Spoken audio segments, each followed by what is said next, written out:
Hello everyone, welcome back to the channel. Today we are diving into a serious topic that has far-reaching consequences, the Lebanon War, America's involvement and Israel's growing presence in the region. We are also going to examine the possibility of peace in Middle East and look at the role of global powers. But most importantly, we will be addressing a troubling question. Can Vice President Kamala Harris, when she becomes president, can handle the responsibilities of presidency if necessary? My simple answer is Kamala is not ready. She cannot do this job. So let's unpack these complicated issues and try to understand what's happening and what might be next. The war in Lebanon is escalating and Israel has boots on ground, trying to deal with the ongoing threat from Hezbollah and other proxies, Iranian proxies, militant groups, Houthis, Hamas, and all the surrounding people. Israel's presence in Lebanon is not a new development, but the intensity of conflict today shows the ever-growing instability in the region. Israel's military actions are being seen by some as necessary defense against a serious threat, but others argue that violence will not only breed more resentment, but Israel is just defending themselves and having a peaceful life in the Middle East. As the situation in Lebanon gets worse, it's crucial to understand that this isn't just about one country. It's a regional issue that affects everyone from Mediterranean coast to Persian Gulf. So we have to look into who are the perpetrators or who is doing these kind of jobs. Iran is the main player in the area who start all these conflicts. Now the question of everyone's mind is how the Iran is reacting. Is it scared of Israel and the American presence there? Or is it gearing up for something bigger? Iran has been a key player in the region for years, supporting groups like Hezbollah, Hamas, Houthis, and now it seems like the situation is pushing them into a corner. The big question is whether they will escalate their involvement or if they will wait and watch.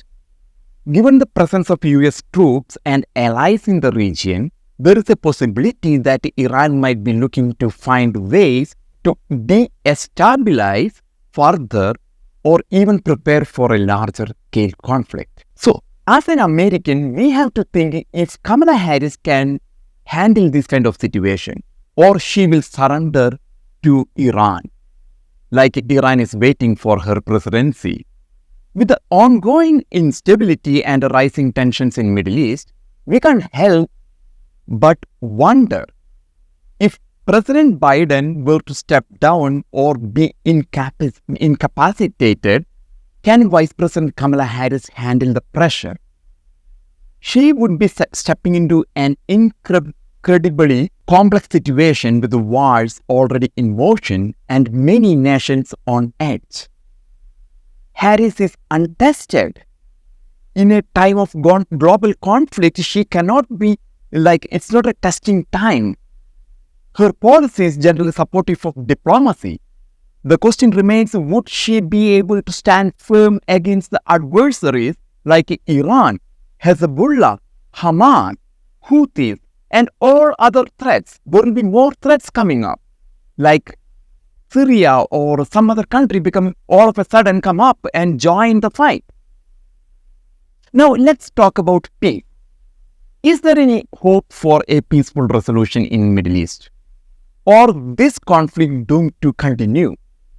We cannot allow this to continue forever because America is involved every day there. The Middle East has been a hotbed of conflict for centuries. However, there are always voices calling for peace both from within the region and globally. Despite this, radical groups like Hamas, the Houthis, Hezbollah, and all the Iranian proxies continue to hinder progress.